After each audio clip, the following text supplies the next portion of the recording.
اللہ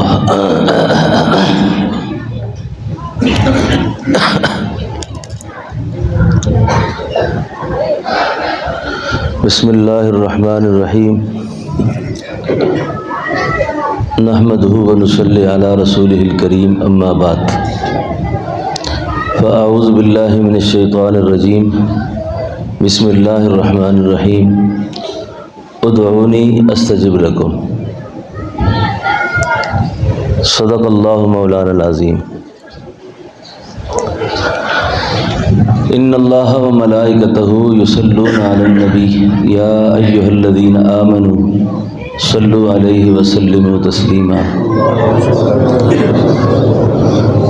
اللہم رب الحل والحرام ورب البیت الحرام ورب المشعر الحرام ورب الرکن والمقام ابلغ لسیدنا ومولانا محمد منا السلام۔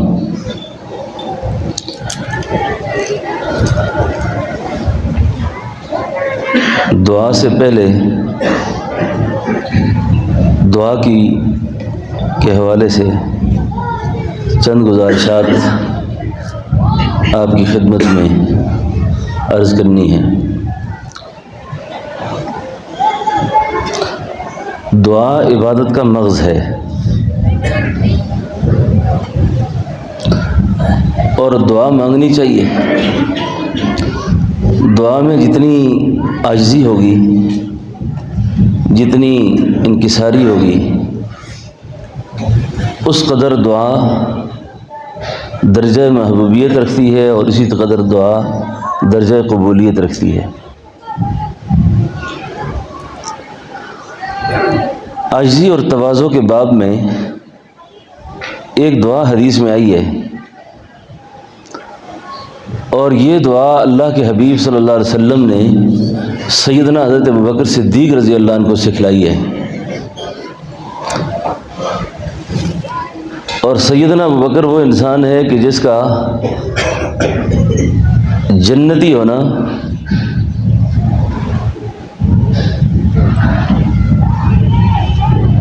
بغیر شک کے ہے، جس کی عظمت پر امت کا اجماع ہے، اور جس کو خود اللہ نے لا تحزن کہا ہے۔ اب اس سے اندازہ لگائیے، ایک عرب عالم نے اس آیت کی تفسیر میں لکھا ہے کہ اذ یقول لصاحبہ لا تحزن ان اللہ معنا۔ وہ کہتے ہیں کہ اللہ کے بندوں کی ایک شان ہوتی ہے، وہ کسی بھی غمگین آدمی کو، کسی بھی پریشان آدمی کا دل نہیں توڑتے۔ اگر اس پر کوئی غم آئے تو اس غمگین آدمی کو یہ نہیں کہتے کہ ہو آپ پر تو اس سے زیادہ غم اور آنے والے ہیں۔ تو یہ بھی اہل ایمان کی اور اہل سلوک کی اور نشان لکھی ہے کہ ان کے پاس آنے والے ان کو اس طرح کا تسلی کا سامان ملتا ہے جس طرح اللہ نے اپنے حبیب سے فرمایا کہ آپ اپنے اس دوست ابوبکر صدیق سے کہیں کہ اذ یقول لصاحبہ لا تحزن ان اللہ معنا۔ گرے ہوئے کو اٹھانا اور گرتوں کو تھام لینا، یہ ہے اصل۔ مایوسی پھیلانا، مایوس کر دینا، یہ اہل ایمان کی شان نہیں ہے۔ کوئی بھی پریشان آدمی کوئی ذکر کرے، او بھائی کیا مسئلہ کیا ہے، بھائی آسانی آنے والی ہے، تنگی کا دور رخصت ہونے لگا ہے آپ سے۔ تو اللہ اپنی شان کے مطابق سیدنا ابوبکر صدیق کو فرما رہے ہیں اذ اخرجہ الذین کفروا ثانی اثنین۔ یہ ثانی اثنین کون تھے وہاں پر؟ بولو۔ اذ ہما فی الغار اذ یقول لصاحبہ لا تحزن، غم نہ کھائیے آپ، ان اللہ معنا، عرض یہ کرنے لگا کہ اتنی بڑی عظمتوں والا آدمی، اس کو اللہ کے نبی نے دعا سکھلائی اور فرمایا اس کو تہجد کی نماز میں سجدے میں پڑھا کرو۔ اب وہ کون سی دعا ہے؟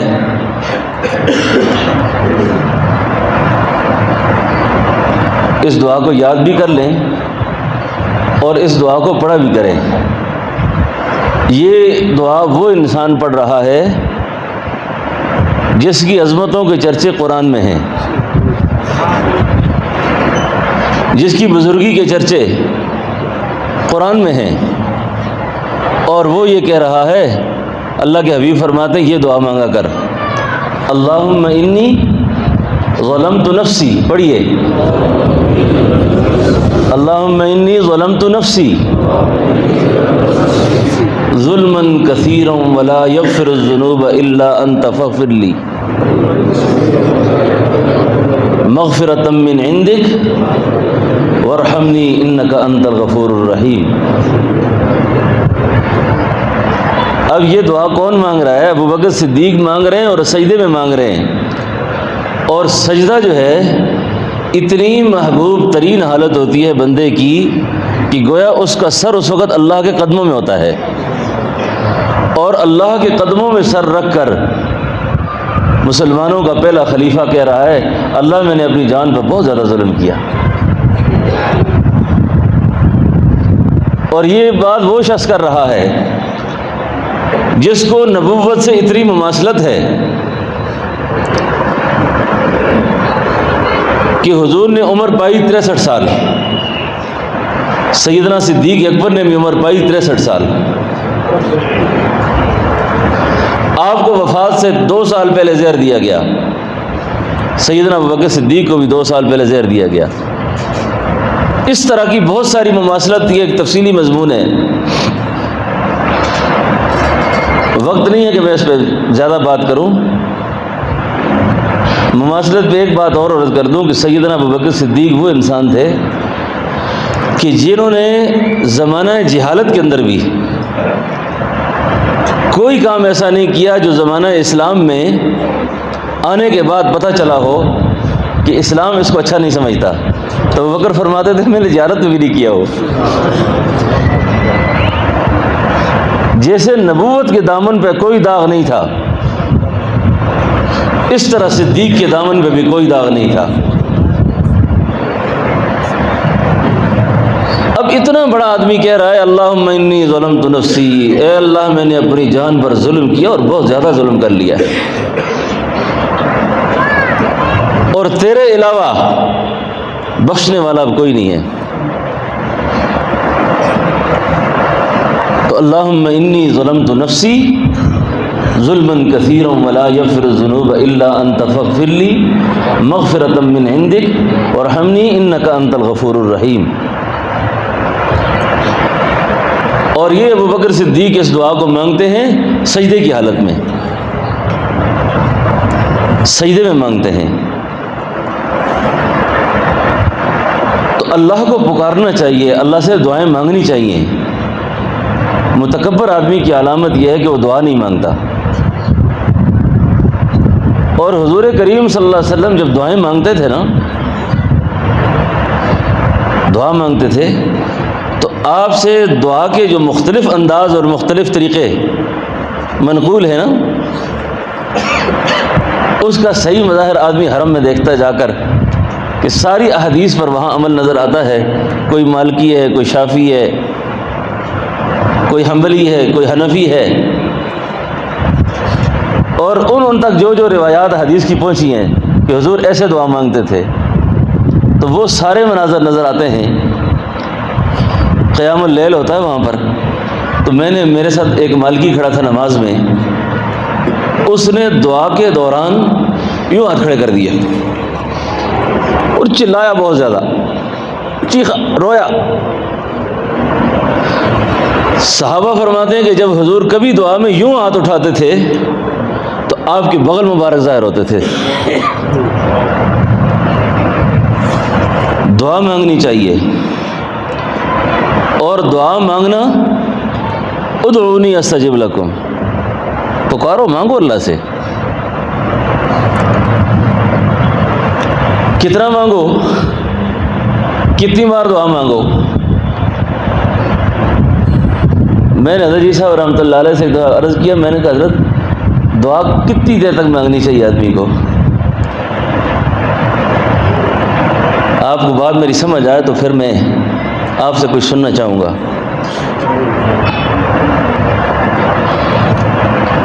فرمایا اتنی منگ اندرو جواب ہوئے بس کر قبول کر کے دیے ہی۔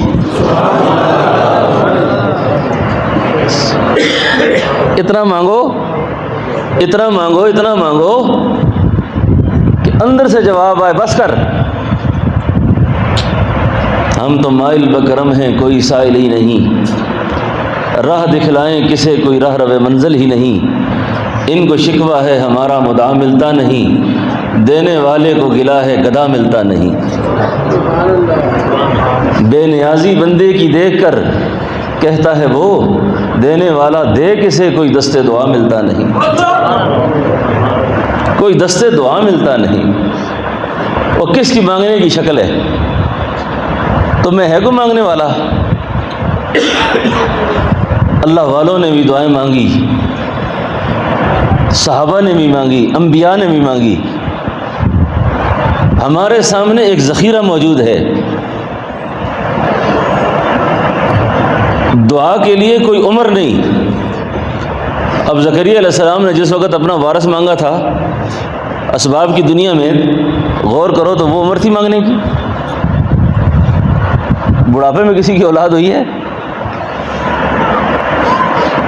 میاں بیوی دونوں عمر کے حد کو پہنچے ہوئے کہ وارث دنیا میں آنے کی کوئی امید نہیں۔ زکریا مانگ بیٹھے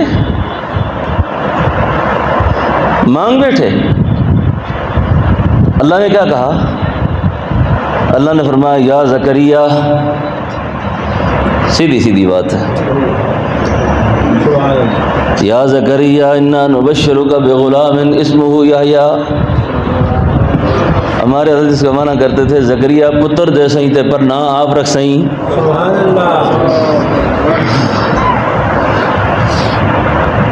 زکریا خوشخبری ہو، مبارک ہو آپ کو، بیٹا دیا ہے میں نے آپ کو، اور بیٹا بھی دیا ہے ساتھ نام رکھ کر دیا ہے۔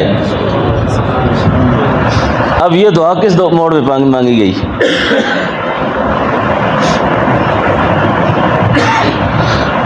ایوب علیہ السلام دعا مانگتے ہیں، اور ایوب علیہ السلام اس وقت دعا مانگتے ہیں جبکہ زندگی سے مایوسی کا زمانہ ہے، اب صحت ملنے کے کوئی انداز امکان موجود نہیں ہے، اور اس قدر بیمار ہیں کہ صاحب فراش ہیں، لقمہ چبانے تک کی پوزیشن میں نہیں ہیں۔ خواتین میری بات سن رہی ہیں، اللہ والوں نے لکھا ہے کہ عورت کا جو امتحان ہوتا ہے، عورت پر جو آزمائش آتی ہے، ان آزمائشوں میں ایک آزمائش شوہر کی غربت اور بیماری میں بیوی کی وفاؤں کا پتہ چلتا ہے کہ بیوی کتنی وفادار ہے۔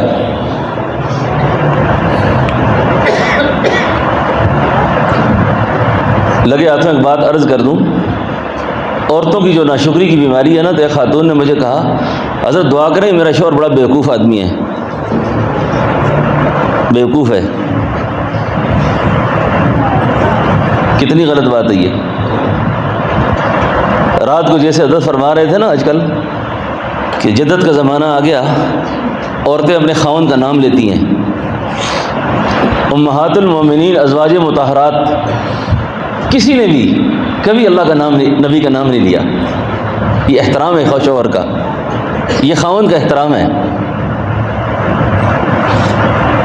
البتہ علماء سے معذرت کے ساتھ کسی کے ذہن میں ایک بات آئی ہوگی، ایک دن اللہ کے نبی نے اماں عائشہ سے پوچھا، اور کہا کہ عائشہ جب تم مجھ سے ناراض ہوتی ہے پھر بھی مجھے اندازہ ہوتا ہے، اور جس دن خوش ہوتی ہے اس وقت بھی مجھے پتہ ہوتا ہے۔ کہ حضور کیسے؟ فرمایا جب کچھ ناراضگی محسوس کرتی ہیں آپ تو آپ کہتی ہیں رب ابراہیم کی قسم، اور جب خوش ہوتی ہیں تو کہتی ہیں رب محمد کی قسم۔ یہ تو میں نے ایک بات آئی اور کر دی آپ سے۔ ایوب علیہ السلام کی بیماری اس قدر بیمار، اور ساتھ غربت نے بھی ڈیرا لگا رکھا ہے۔ اللہ کے حبیب صلی اللہ علیہ وسلم نے بڑھاپے کی غربت سے پناہ مانگی ہے۔ ارذل العمر ہو جائے آدمی، بوڑھا ہو جائے، بیمار ہو اور غریب بھی ہو، اور خاص کر کے آج کے اس دور میں وہ بیچارہ تو بہت بڑی مذاق بن جاتا ہے، اس کے ساتھ آزمائش بن جاتی ہے اس کے ساتھ۔ اب وہ جو وفادار بیوی ہے نا، وہ جو وفا شعار بیوی ہے، وہ قطع کیا کرتی ہے؟ وہ شہر میں مزدوری کرتی ہے،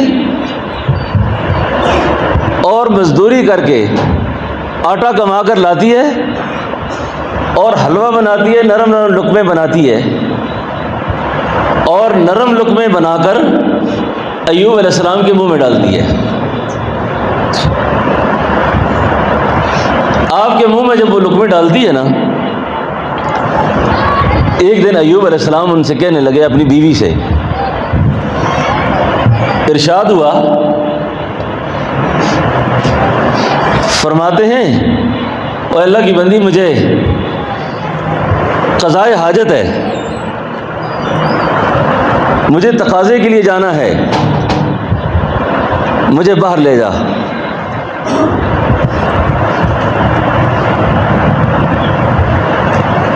ایوب علیہ السلام کو بیوی پکڑ کر لے جاتی ہے، ایک کھیت میں، ایک کھلیان میں قضائے حاجت کے لیے بٹھاتی ہے۔ یہ جو دعا کا مضمون میں عرض کر رہا ہوں،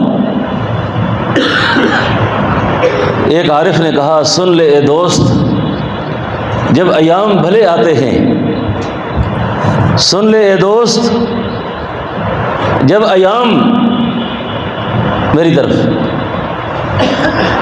سن لے اے دوست جب ایام بھلے آتے ہیں، وہ اپنے آپ سے ملنے کی گھات خود ہی بتاتے ہیں۔ ایوب علیہ السلام پکار پیدا ہوئی، فریاد پیدا ہو گئی، اب مایوسی نہیں ہے۔ یہ دعا میں نا یہ خیال کرنا پتہ نہیں اللہ قبول کریں گے کہ نہیں کریں گے، وہ اللہ ہے،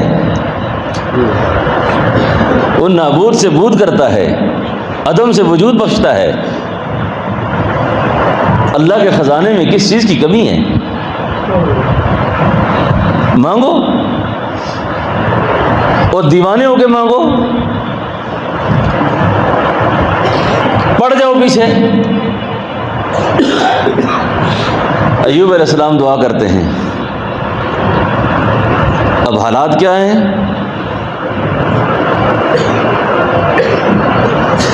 بابا اٹھ نہیں سکتا، خطے نشی اٹھ نہیں سکتا، بڑی عجیب حالت ہے، اور کہتے ہیں کیا دعا ہے؟ ربی انی مسنی الضر وانت ارحم الراحمین۔ دعا مانگی اللہ مجھے شفا دے، بیماری میری دور کر۔ پتہ نہیں ایوب علیہ السلام کی اس دعا میں کیا درد تھا، کیا درد تھا۔ اللہ نے اپنے پیغمبر سے فرمایا ارکض برجلک، او میرا محبوب پیغمبر ایڑی رگڑ زمین پر، کھری مار ذرا۔ کہ ایوب علیہ السلام نے کہا میرے اللہ میرے اندر تو اتنی طاقت بھی نہیں ہے۔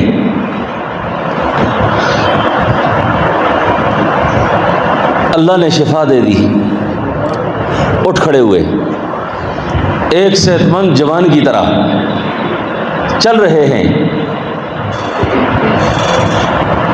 بیوی راستے میں انتظار کر رہی ہے، اپنی ازواج کے ساتھ، بیوی کے ساتھ خوشطبی کرنی سنت ہے۔ خوشطبی کرنی کیا ہے؟ سنت ہے۔ یہ تسبیحات، مراقبہ،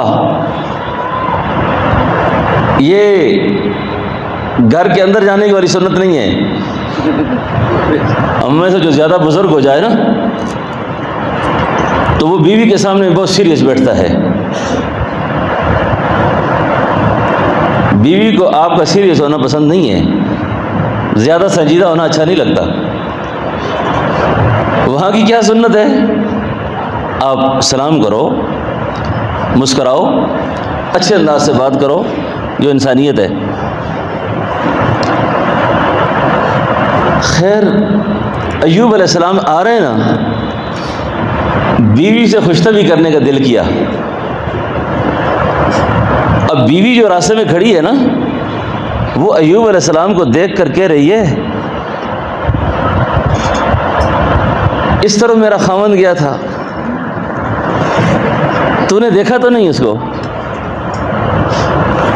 بھائی میرے خاوند کو دیکھا تو نہیں؟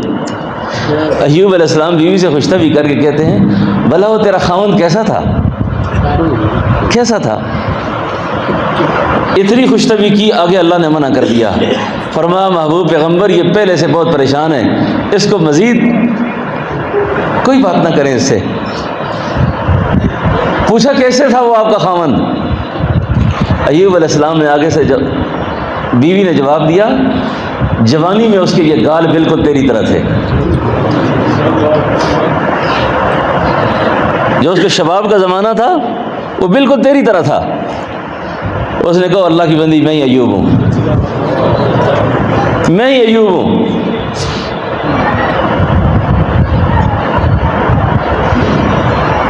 دعا جب مانگے نا آدمی تو کیسی دعا مانگی؟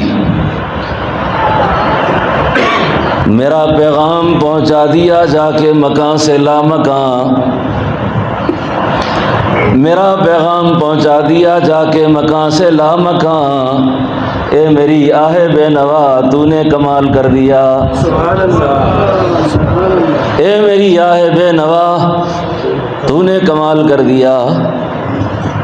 کمال ہو گئی،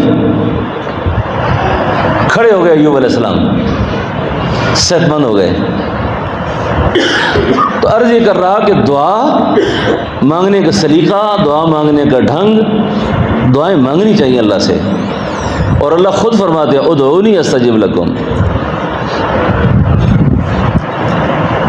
ادعونی استجب لکم، مانگا کرو مجھ سے۔ اب ایوب علیہ السلام کی دعا، اس طرح انبیاء کی دعائیں، وقت کم ہے، حضرت آ گئے ہیں۔ ماں باپ کی کمزوریوں کو بھی اولاد کو پتہ ہوتا ہے نا، کہ میرے ماں باپ کوئی خدا کے ناشکرے مرے ہوں، اللہ کے نافرمان مرے ہوں، تو والدین کی طرف سے بھی دعا مانگے، اور سلیمان علیہ السلام نے وہ دعا سکھلائی۔ رب اوزعنی ان اشکر نعمتک التی انعمت علی وعلی والدی وان اعمل صالحا ترضاہ وادخلنی برحمتک فی عبادک الصالحین۔ اپنے والدین کی طرف سے بھی اللہ کا شکریہ ادا کرے، تو ہمیں بھی چاہیے کہ اپنے ماں باپ کی طرف سے بھی اللہ کا شکریہ ادا کرنا چاہیے۔ قرآنی دعائیں، کل حضرت فرما رہے تھے کہ حزب الاعظم میں جو اللہ کے رسول جب دعائیں مانگتے تھے، اور کیا کیا الفاظ ہیں اس کے، اور ان الفاظ کی کیا کیا اس میں تاثیر ہے۔ تو مانگے تو آدمی، پھر دعا مانگنے سے پہلے کچھ باتیں ایسی ہیں جو بڑی خاص ہیں۔ حدیث کی کتابوں میں ایک دعا ہے جس کو حدیث غار کہتے ہیں۔ اب وہ جو غار والی حدیث ہے نا، اس میں 3 قسم کے لوگ تھے۔ خواتین بھی میری بات کو غور سے سنیں، توجہ رکھیں اس بات پر۔ اب یہ 3 آدمی غار میں پھنس گئے. اب غار میں جب پھنسے اب نکلنے کا کوئی راستہ نہیں. تینوں اللہ سے ایک ایک دعا مانگتے ہیں اور اپنے ایک ایک عمل کا توسل پیش کرتے ہیں, وسیلہ پیش کرتے ہیں. یہ جو لوگ منکر وسیلہ ہے نا کہ وسیلہ نہیں کرنا چاہیے, وسیلہ نہیں مانگنا چاہیے, یہ توحید کے خلاف نہیں ہے, بلکہ توحید کا اعلیٰ درجہ ہے یہ کہ بندہ انسان اللہ کو اتنی عاجزی دکھاتا ہے. سبحان اللہ. آپ کو نہیں سمجھ آئی نا بات. میں تو اپنے ذوق کو سنا گیا لیکن حضرت نے تحسین کر کے مجھے سند دے دی. توحید کا اعلیٰ درجہ ہے کہ بندہ اللہ کے فضل میں فریاد کرتا ہے کہ یا اللہ میرے پاس صحیح کچھ نہیں کہ جو تیری شایان نشان کیا ہو. اب وہ جو غار میں گئے تھے نا, انہوں نے جو توسل پیش کیا نا, اب وہ 3 بڑے اہم مسئلے بیان ہوئے اس میں. ایک نے دعا میں کیا کہا, اس نے کہا یا اللہ میرا ایک عمل ہے, میں اور آپ بھی غور کریں اس بات پر. مجھے ایک دفعہ حضرت نے نصیحتاً فرمایا تھا, مولوی صاحب اپنی زندگی میں کوئی ایسی نیکیاں ضرور رکھنا جس نیکی کا بیوی کو, بچوں کو, کسی کو پتہ نہ ہو.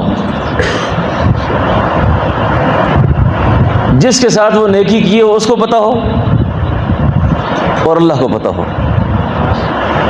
اور ایسے اعمال بھی مخفی طور پہ رکھنا, ان اعمال کی جو برکات ہوں گی نا وہ وقت نزع آ جائیں گی, اور اس وقت فرشتے آ کر کہیں گے اللہ تخافوا ولا تحزنوا, اللہ تخافوا ولا تحزنوا وابشروا بالجنۃ التي كنتم توعدون. تو آج اللہ کا مہمان ہے, اللہ تیرے میزبان ہے, نہ غم کھا آج, نہ پریشان ہو. نزلا من غفور الرحیم. اب یہ جو فریاد کرنے لگا نا ایک, اس نے کہا میرے اللہ میرا ایک عمل ہے, عمل یہ ہے کہ جوانی کا زمانہ تھا اور مجھے ایک خاتون سے تعلق خاطر پیدا ہوا, عشق تھا, محبت تھی, میں چاہتا تھا کہ اس سے میری شادی ہو جائے, لیکن قضاء و قدر کا معاملہ کہ وہ میری شادی میں نہ آ سکی, نکاح میں. لیکن اس کا صدمہ مجھے بہت زیادہ رہا. وہ بیچاری غربت کی ماری ہوئی, پریشانی کی ماری ہوئی. ایک دن میرے پاس آئی تو مجھے کہنے لگی مجھے قرض چاہیے, مجھے پیسے چاہیے, ادھار چاہیے. یہ تربیت کی اجتماعیت, یہ بات بھی ذہن میں رکھیں, اگر کوئی شخص آپ سے ادھار مانگے نا تو پیسے ہو نا تو کبھی یہ نہ کہا کریں جی میرے پاس صحیح کچھ نہیں ہے. نہ بھی دینے ہو نا تو کوئی معقول طریقہ کیا کرو. اللہ کے حبیب صلی اللہ علیہ وسلم کی جو سنت مبارکہ ہے نا, آپ سے کوئی قرض مانگتا تھا نا, آپ اس کی قرض اسی وقت اس کو دے دیتے, اور نہ ہوتے تو یوں فرمایا کرتے تھے کہ آپ کسی سے لے لو, تمہارا قرض میں محمد ادا کروں گا. اتنی بات اصلاحاً کافی ہے کہ یہ نہ کہا کریں میرے پاس صحیح نہیں ہے جی, خود میں رزق کو ترس رہا ہوں, آپ کو کہاں سے دوں. وَيَمْنَعُونَ الْمَعُونَ میں نہیں ہونا چاہیے آدمی کو. اور جو لوگ ہاتھ کو بند کر کے رکھتے ہیں نا, اللہ ان کی مٹھیوں کو بند ہی رکھتے ہیں. پھر صبح کے وقت فرشتہ اٹھ کے دعا کرتا ہے کہ یا اللہ جس نے مٹھی کھول رکھی ہے اس کی مٹھیوں کو کھول تو, اور جس نے مٹھی تنگ رکھی ہے اس کی مٹھی کو تنگ کر دے تو. اب یہ قرض مانگنے آئی, جب قرض مانگنے لگی اس نے اس خاتون سے کہا قرض تو تجھے دوں گا لیکن تیرے ساتھ میں اپنا منہ کالا کروں گا, اپنی ناجائز خواہش پوری کروں گا. وہ اللہ کی بندی اتنی پریشان تھی, اتنی تنگ دست تھی کہ وہ اس گناہ کے لیے بھی تیار ہو گئی. اب جس وقت گناہ کا ماحول سازگار ہوا تو وہ خاتون اللہ کے خوف سے کانپ رہی تھی. لرزہ طاری تھا اس پر، اور زبان حال سے کہہ رہی تھی او میرے اللہ، اگر غریبی نہ ہوتی، تنگ دستی نہ ہوتی، مجبوری نہ ہوتی تو یہ شخص یوں میری عزت میں لوٹتا آج، مجھے آج اس کے سامنے اس قدر ذلیل نہ ہونا پڑتا۔ میرے اللہ غریبی نے یہاں تک لایا، اللہ تیرے خوف کی وجہ سے میری کوئی چاہت نہیں۔ یہ شخص کہتا ہے کہ جس وقت میں نے اس کی یہ باتیں سنی نا، اب جوانی کا نشہ، رگوں میں خون بھی گرم، جیب پیسوں سے بھی بھرا ہو، حالات بھی سازگار ہوں سارے، اور ایک شخص اللہ کے آسمان کی طرف دیکھ کر کہتا ہے اللہ میں تیری وجہ سے آج یہ برائی نہیں کرتا، یہ گناہ نہیں کرتا میں۔ اب یہ عمل اس کا اللہ کے ساتھ ایک خاص تھا۔ اب جس وقت اس نے غار کی پریشانی میں، آج ہم پریشان ہوتے ہیں نا، کس منہ سے کیا مانگو گے، کیا مانگو گے؟ 10 روپے کسی کو زکوٰۃ دی ہے نا، اور رات حضرت کی بات پر مجھے تو، رات کو میں اٹھتا بھی تھا کسی وجہ سے، تو مجھے تھوڑی سی ہنسی آ جاتی تھی کہ حضرت نے فرمایا لوگ آج کل زکوٰۃ بھی ایسے ادا کرتے ہیں جیسے بجلی کا بل ہو۔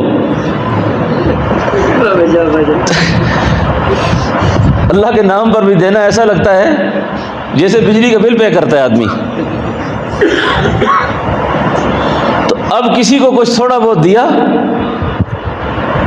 اس کو تو گن گن کے تھک جاتا ہے، وہ میں نے اس کے ساتھ یہ کیا، تو میں نے اس کے ساتھ یہ کیا۔ اب اس خاتون کی فریاد پر اس شخص نے کیا کہا کہ اللہ میں یہ کام، اور کہنے لگا میرے اللہ اگر یہ نیکی تیرے بارگاہ میں قبول ہے، یہ عمل، اللہ مجھے اس غار کی وحشت سے آزادی دے دے، کوئی ایسا عمل ضرور کرنا۔ دوسرے نے کہا یار میرے پاس بھی ایک عمل ہے، میرے پاس بھی ایک عمل ہے۔ وہ عمل کیا ہے؟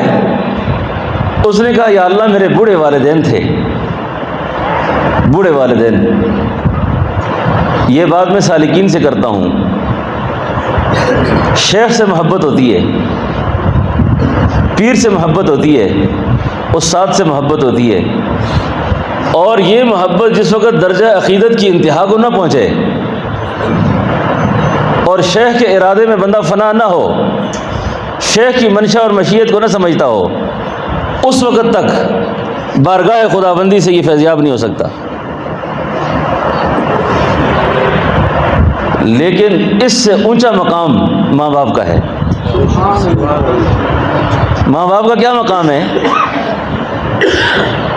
یہ آج کل کوئی علم لوگوں کے پاس زیادہ ہونے لگ گیا ہے، سب سے پہلے روایات کا انکار کیا جاتا ہے، اور جی یہ روایت ہے، یہ روایت ہے، یہ روایت ہے۔ اس دن میں نے مولوی فضیل صاحب سے کہا، میں نے کہا یہ جو روایات کے خلاف آج کل کام چل پڑا ہے، اس سے تو کچھ عرصے بعد لگے گا کہ حدیث ہی ٹھیک نہیں ہے۔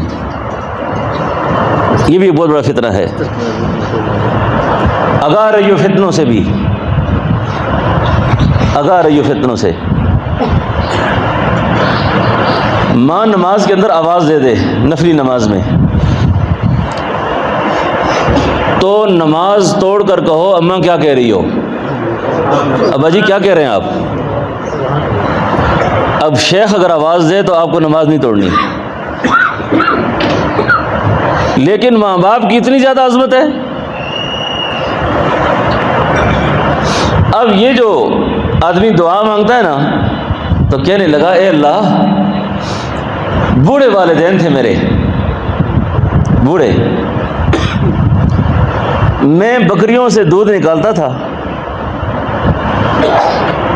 لا کر پہلے اپنے والدین کو پیش کرتا، لیکن ایک دن جب میں آیا تو میرے ماں باپ سو چکے تھے، میں نے جگانا بے ادبی سمجھا، میں ساری رات ماں اور باپ کے سرانے کھڑے رہا، دودھ کا پیالہ لے کر دودھ کا کھڑا رہا، یا اللہ تھکا ہوا تھا بہت زیادہ، سارا دن بکریاں چرائی، اب دودھ کا پیالہ لے کر یوں کھڑا ہوں، جگانا بے ادبی سمجھا۔ آج تو باپ کو بیٹا چیخ کر کہتا ہے ساڑھے واسطے کی کیتا تسی، کیا کیا آپ نے ہمارے ساتھ؟ لڑکیاں چلا کے ماں کو مخاطب ہوتی ہیں، جبکہ قرآن کہتا ہے اف ولا تنہرہما۔ ایک عالم کی تفسیر میں نے دیکھی، اس نے کہا اف ولا تنہرہما، اپنے غم بھی ماں باپ کو بیان نہ کرو، تمہارے غموں سے کہیں رنجیدہ نہ ہو جائیں وہ، اپنے دکھ نہ سناؤ ان کو، اپنی پریشانی نہ بیان کرو ان کو۔ اس نے کہا یا اللہ میں دودھ کا پیالہ لے کر ساری رات کھڑا رہا، اگر یہ عمل اللہ میں نے تیری وجہ سے کیا ہے اور تیری رضا مقصود تھی تو یا اللہ آج مجھے اس غار سے آزادی دے دے۔ دعا سمجھ آ گئی دوسری؟ غار کا منہ کھل گیا۔ اب جو تیسرا آدمی تھا نا، اس نے بھی بڑی عجیب دعا کی۔ اس نے دعا میں کہا یا اللہ میرا بھی ایک عمل ہے، میرے پاس ایک مزدور نے کام کیا،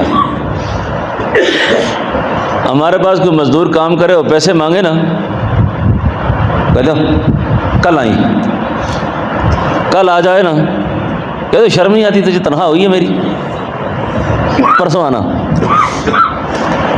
یہ بات بھی میں آپ سے عرض کر دوں، یہ ریڑھی والے سے آلو ٹماٹر لیتے وقت کسی غریب سے 2 4 10 روپے کی بحث نہ کیا کرو، یہ چھڑا دیں گے۔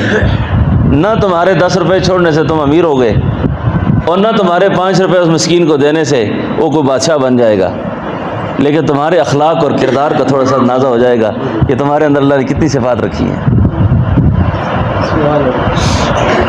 امیروں کے بچے 1000 روپے کے پاپڑ دن کو کھا لیتے ہیں، غریب کا نوالا ایسے بھی لوگوں کو بڑا نظر آتا ہے نا کہ وہ بہت کھا گیا، یہ نہ کریں ایسا۔ اس آدمی نے بڑی عجیب دعا مانگی، اس نے کہا یا اللہ اس مزدور نے کام کیا تھا، مزدوری کا وقت آیا تو وہ غائب ہو گیا، لیکن اس کے پیسے میرے پاس رکھے ہوئے تھے، اب مجھے خیال رہتا تھا کہ وہ کب آئے کہ اس کو میں اس کی امانت واپس کروں، وہ نہ آیا تو میں نے اس کے پیسوں سے ایک بیڑ خرید لی، بکری خرید لی، اس بکری کو اللہ نے بچے دیے، ان بچوں کو خدا نے بچے دیے، یہاں تک کہ ایک ریوڑ تیار ہو گیا، اور عرصے کے بعد اس کو کہیں پیسوں کی ضرورت آئی تو میرے پاس آیا اور کہنے لگا کہ حضور وہ میری دیہڑی بنتی تھی آپ کے پاس، اگر وہ مجھے دیہڑی مل جائے تو میرا کام سیدھا ہو جائے گا۔ تو اس آدمی نے کہا یہ اس جنگل میں جتنا ریوڑ ہے سارا تیرا ہے، پکڑ کے لے جا۔ وہ سمجھو کہ نہیں؟ لے جا۔ اس نے کہا جی مذاق نہ کریں، لے جا اس کو۔ کہنے لگا کہ جس وقت اس نے ریوڑ کو اپنے آگے کیا، اس کی خوشی کی انتہا نہ تھی کہ کتنا بڑا مال اللہ نے اس کو دے دیا۔ اس فقیر نے دعا میں کہا اے اللہ، جو خوشی اس وقت اس آدمی کو ہوئی تھی، اگر وہ کام میں نے تیری رضا کے لیے کیا تھا تو یا اللہ آج رہائی دے دے۔ غار کا دروازہ کھلا، تینوں باہر آ گئے۔ یہ ہے اعمال۔ تو دعا مانگنے میں اگر کوئی ایسا عمل بھی ہو نا، یہ بھی پیش کر دیا کریں۔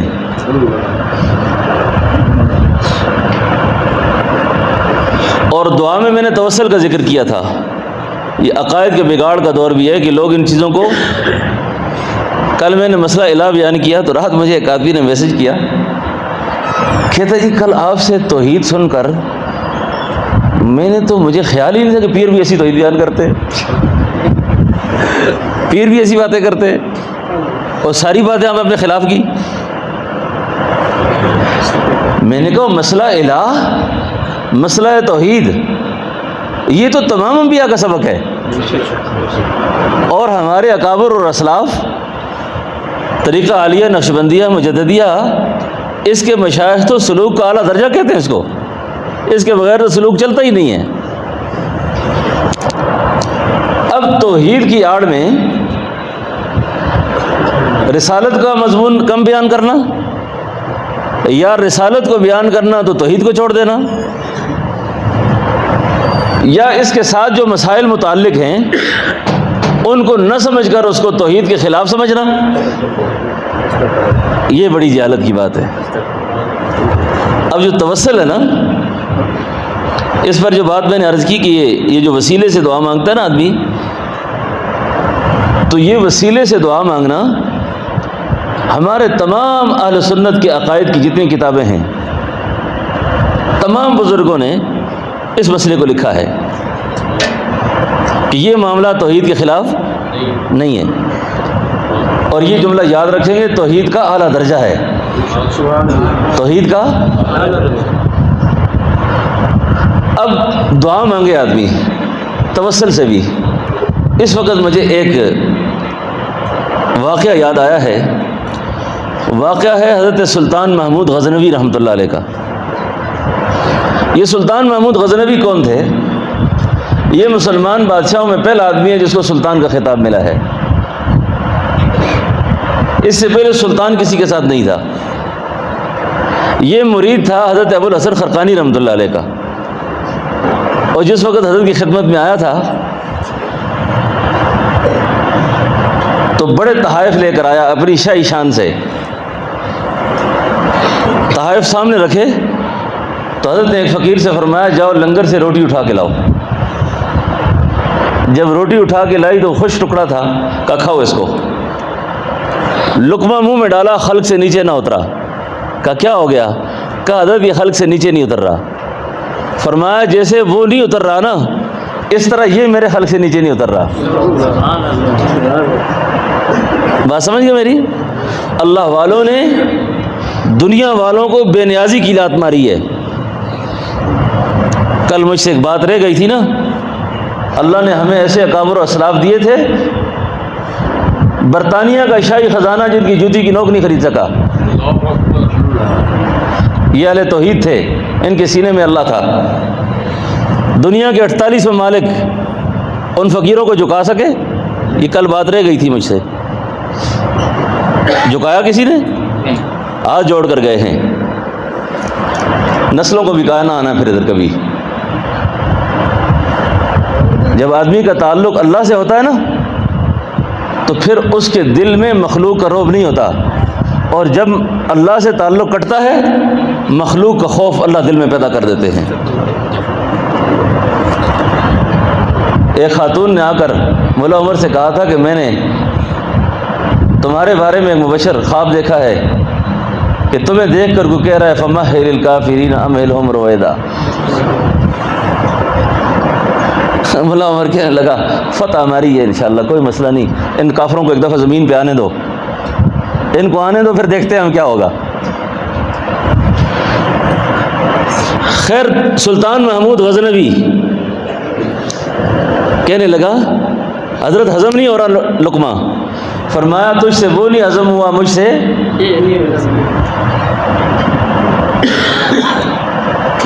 بڑا زبردست استغنا کے مار دی اس کو۔ 2-4 دن کے بعد آیا، کہنے لگا حضرت آپ کی یاد مجھے بہت آتی ہے، مجھے آپ حلقہ ارادت میں شامل کر لیں، مرید بنا لیں اپنا۔ بیعت ہو گئی۔ جب بیعت ہو گئی نا، درخواست کی اس نے کہا حضرت آپ کے جو زیر استعمال کوئی رومال ہو، چادر ہو، آپ کا لباس میں نہیں استعمال کر سکتا، کپڑے، اپنے کو زیر استعمال کوئی چیز مجھے دے دیں۔ یہ اللہ والے جن کے وجود کے ساتھ جو چیز مس ہوتی ہے نا، وہ بھی اللہ کو یاد کرتی ہے، اللہ کا ذکر کرتی ہے۔ تو حضرت نے اپنا رومال دیا اس کو، رومال دیا بادشاہ وقت، اور رومال لے کر جب گیا اللہ کے حضور، جب رات کو تہجد کی نماز میں کھڑا ہوا نا تو حضرت کے رومال کو اس نے مصلی پہ ڈالا، اور مصلی پہ ڈالا، دعا کا وقت جب آیا نا تو وہ رومال اٹھایا اور رومال اٹھا کے کہنے لگا، اے اللہ تجھے اس عزت والے کی عظمت کا واسطہ، اس کے نیک اعمال کا وسیلہ پیش کرتا ہوں، اے اللہ مجھے تو فاتح سومنات کر، فاتح سومنات کر دے مجھے۔ دعا کی، شیخ کی خانقاہ میں حاضر ہوا، حضرت نے پوچھا، اوئے کیا مانگی ہے دعا رات کو؟ کہا حضرت یہ دعا مانگی ہے۔ فرمایا بہت کم مانگا آپ نے، کم مانگا آپ نے۔ پتہ ہے وقت کیسا تھا؟ جس وقت تو نے یہ زاری کی نا کہ اے اللہ تجھے میں اس عزت والے عظمت والے انسان کے اعمال کا وسیلہ پیش کرتا ہوں، اس کی عظمت کا واسطہ پیش کرتا ہوں کہ مجھے فاتح سومنات کر، اگر تو اس وقت یہ دعا کرتا کہ اللہ مجھے فاتح عالم کر تو اللہ تجھے فاتح عالم کر دیتا۔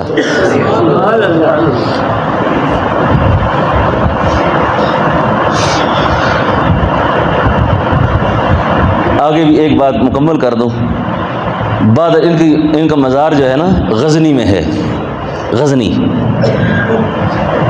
موسیٰ غزنوی کے شہر میں۔ ہمارا ایک ساتھی ہے، اس کا نام ہے موسیٰ غزنوی، تو ان کی قبر وہاں پر ہے۔ تو ایک صاحب کشف آپ کی قبر پر بعد الوصال گیا تو آپ کو بڑے اچھے حالات میں دیکھا، تو پوچھا حضرت کیسے گزری؟ صاحب مکاشفہ کہتے ہیں میں نے کہا حضرت اللہ نے آپ کے درجے تو ایسے ہی بلند کرنے تھے کہ آپ فاتح سومنات تھے۔ انہوں نے کہا یہ نیکی تو اللہ نے اپنی جگہ قبول کی ہے، لیکن میں اپنی بخشش کی جو کہانی آپ کو بیان کروں بڑی عجیب ہے۔ لیکن کیا کہانی حضرت؟ فرمایا شیخ ابو الحسن خرقانی خانقاہ میں گیا تو فقیروں کو دیکھا کہ جھاڑو لگا رہے تھے، جھاڑو لگا رہے تھے، تو میں بھی ان سے جھاڑو لیا اور صفائی میں لگ گیا۔ جب صفائی کی اور جو دھوڑ اور مٹی تھی وہ اٹھ کر میری داڑھی پہ لگی، اور جو میرا وزیر تھا نا جس کو وہ یہ ذکر کرتے ہیں نا علامہ بھی اپنی شاعری ایک ہی صف میں کھڑے ہو گئے، محمود و ایاز، ایک ہی صف میں کھڑے ہو گئے محمود و ایاز، یہ ان کا بڑا کوئی تابعدار بھی اور بڑا قریبی وزیر تھا اور بڑا تعلق والا تھا۔ اس نے داڑھی کو صاف کرنے کی کوشش کی تو شیخ محمود غزنوی نے منع کر دیا، منع کیا، کہا جو میری بخشش ہوئی نا اللہ نے فرمایا وہ تیری وہ عاجزی جو بادشاہ ہو کر تو نے کی نا بادشاہی میں، جب مٹی لگی تو نے وہ مٹی کو برداشت کیا، ایسے ہی وہاں سے نکل کھڑا ہوا، جا اس عاجزی کی وجہ سے میں اللہ نے تجھے بخش دیا ہے، معاف کر دیا تجھے۔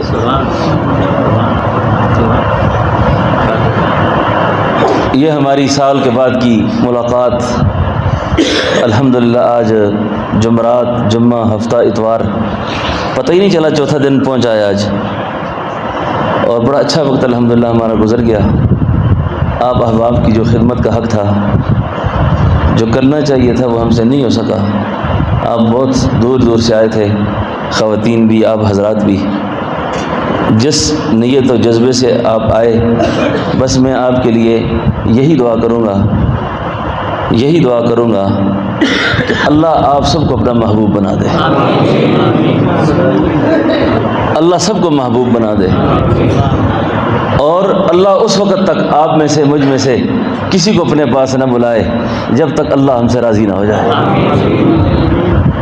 اللہ ہمیں آگ کے حوالے نہ کرے، اللہ ہمیں آگ کے حوالے نہ کرے، اور سوال و جواب کے مراحل ہم پر پیش ہی نہ آئیں، سیدھا سیدھا باہر باہر سے اللہ ہمیں اپنی جوار رحمت میں جگہ نصیب فرمائے۔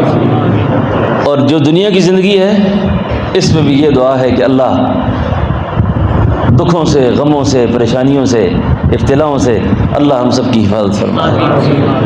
یہ دعا میری آپ کے حق میں رہے گی اور دعا کرتا بھی ہوں۔ تو اللہ آپ سب حضرات کو بہت جزائے خیر دے۔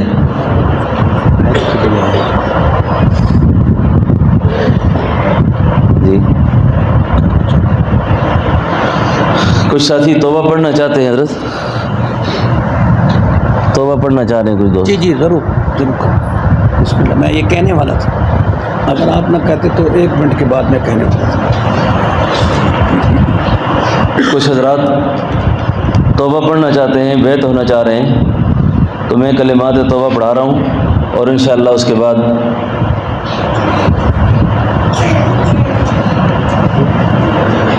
جو جہاں جہاں بیٹھے ہوئے مجمع کو متاثر نہ کریں، اللہ وہی توبہ قبول کر لیں گے۔ بس یہ کلمات توبہ پڑھ لیں، اور جنہوں نے پہلے کسی اللہ والوں سے بزرگوں سے پڑھے ہوئے ہیں ان کے پڑھنے سے آپ کی بیعت پر فرق نہیں آئے گا، آپ کی توبہ ہو جائے گی۔ جو خواتین اللہ کی رضا کے لیے توبہ کرنا چاہتی ہیں وہ بھی کر لیں۔ اعوذ باللہ من الشیطان الرجیم، بسم اللہ الرحمن الرحیم، لا الہ الا اللہ محمد الرسول اللہ، اشہد ان لا الہ الا اللہ واشہد ان محمدا عبدہ ورسولہ، آمنت باللہ وملائکتہ وکتبہ ورسلہ والیوم الآخر والقدر خیرہ وشرہ من اللہ تعالی والبعث بعد الموت، استغفر اللہ الذی لا الہ الا هو الحی القیوم واتوب الیہ، استغفر اللہ الذی لا الہ الا هو الحی القیوم واتوب الیہ۔ اللہم صلی علی سیدنا ونبینا ومولانا محمد وبارک وسلم۔ یا اللہ میں توبہ کرتا ہوں کفر سے، شرک سے، بدعات سے، رسومات جاہلیہ سے، توبہ کرتا ہوں حرام خوری سے، حرام کاری سے، چوری سے، چغلی سے، بے پردگی سے، تمام بے حیائی کے کاموں سے۔ اے اللہ میری توبہ قبول فرما، اور سلسلہ عالیہ، نقش بندیہ، مجددیہ، بالنوریہ میں میری اس بیعت کو قبول فرما۔ آپ سب حضرات کی توبہ بھی ہو گئی، بیعت بھی ہو گئی۔ اب ہمارے طریقے میں سلسلہ مبارکہ پڑھا جاتا ہے شجرہ، تو میں اپنی روحانی نسبت پڑھ کے آپ کو ذکر کا اذن دے رہا ہوں۔ اس سلسلہ مبارکہ کو یاد بھی رکھیں اور شجرہ دیکھا بھی کریں۔ کئی لوگ بیعت ہو جاتے ہیں، یہ بھی پتہ نہیں ہوتا کہ ہمارا طریقہ کون سا ہے، ہماری نسبت کون سی ہے۔ تو ہمارا طریقہ ہے، اس کا نام ہے طریقہ عالیہ نقش بندیہ۔ اس میں ذکر، اس میں ذات، یعنی اللہ اللہ، اس کا اذن ہوتا ہے۔ اس کے لیے ہمارے مشائخ کا طریقہ یہ تھا کہ وہ جب کسی کو اللہ کا نام بتاتے تو اپنی نسبت کو بیان کرتے تھے۔ تو مجھے ہمارے حضرت صاحب رحمۃ اللہ علیہ نے یوں فرمایا تھا کہ کوئی اللہ کا بندہ جب اللہ کا نام پوچھنے آئے تو میرے اذن سے اس کو یہ اللہ کا نام بتا دیا کریں۔ ہمارے طریقے میں لوگ پوچھتے ہیں کتنے سبق ہیں، ہمارا ایک ہی سبق ہے، اول سبق بھی اللہ ہے اور آخر سبق بھی اللہ ہے، تو اسی نام پہ ہی محنت کرنی ہے۔ اسی لیے حضرت مجدد رحمۃ اللہ فرمایا باقی طریقوں کی انتہا اور ہماری ابتدا۔ تمام ذکر، وظیفے، عملیات کرنے کے بعد بندہ اس میں ذات تک پہنچتا ہے، اور اس میں ذات سے بندہ اللہ کی ذات تک پہنچتا ہے۔ تو یہ جو وظیفہ ہے ذکر اس میں ذات کا، اس کا جو اذن ہے یہ اللہ جل شانہ نے دوسری وحی میں نبی کریم صلی اللہ علیہ وسلم کو عطا فرمایا۔ نبی کریم صلی اللہ علیہ وسلم نے یہ دولت سیدنا ابوبکر صدیق رضی اللہ عنہ کو دی، انہوں نے یہ دولت سیدنا سلمان فارسی رضی اللہ عنہ کو دی، یہاں تک یہ ہمارا سلسلہ صحابہ میں چلا ہے۔ انہوں نے یہ روحانی دولت حضرت قاسم رحمۃ اللہ علیہ کو دی، انہوں نے حضرت جعفر صادق رحمۃ اللہ علیہ کو، اور انہوں نے یہ دولت حضرت با یزید بستامی رحمۃ اللہ علیہ کو، اور انہوں نے حضرت ابو الحسن خرقانی رحمۃ اللہ علیہ کو، اور انہوں نے یہ حضرت ابو علی فارمدی رحمۃ اللہ علیہ کو، اور انہوں نے حضرت خواجہ عبدالخالق وجدوانی رحمۃ اللہ علیہ کو، اور انہوں نے حضرت خواجہ ابو علی رامیتنی، ان سے یہ مبارک سلسلہ یکے بعد دیگرے بصورت نقشبندیہ حضرت خواجہ بہاؤالدین اولیاء نقشبند رحمۃ اللہ علیہ، اور ان سے یہ دولت حضرت خواجہ یعقوب چرخی رحمۃ اللہ علیہ، اور ان سے یہ دولت حضرت خواجہ عبید اللہ احرار رحمۃ اللہ علیہ، اور ان سے یہ دولت سینہ بسینہ حضرت خواجہ باقی باللہ رحمۃ اللہ علیہ، اور ان سے یہ دولت امام ربانی حضرت مجدد الفسانی رحمۃ اللہ علیہ، اور ان سے یہ دولت عظمیٰ حضرت خواجہ سید آدم بن نوری رحمۃ اللہ علیہ، جو جد اعلیٰ تھے حضرت مولانا یوسف بن نوری رحمۃ اللہ علیہ کے۔ حضرت بن نوری سے یہ دولت حضرت سعدی لاہوری، حضرت یحییٰ اٹکی، اور ان سے سینہ بسینہ یہ باطنی روحانی دولت عظمیٰ غوث زمان حضرت خواجہ شمس الدین سید پوری رحمۃ اللہ علیہ، اور ان سے یہ دولت میرے پیر مرشد خواجہ خواجگان حضرت خواجہ پیر عبدالحی صاحب نقشبندی رحمۃ اللہ علیہ کو یہ نعمت ملی، اور ان سے 32ویں واسطے سے اللہ کے نبی سے مجھ تک یہ نسبت پہنچی ہے۔ تو میں اللہ کی رضا کے لیے آپ حضرات کو توبہ پڑھا کر بیعت کر کے ذکر اسم ذات کی اجازت دیتا ہوں، آپ نے ہم اس کو قبول کرتے ہیں۔ اب یہ دولت قبول کرنے کے بعد اس کو زبانی بھی کرنا ہے اور قلبی بھی کرنا ہے۔ زبانی طور پر یعنی اللہ اللہ اللہ اللہ اللہ اللہ اللہ اللہ، جو آدمی کم از کم ابتدا میں 40 دن تک تہجد کی نماز میں اس کے اوقات میں اگر یہ 500 دفعہ تک کر لینا، اللہ اس شخص کے دل کو ہمیشہ کے لیے نورانی کر دیں گے۔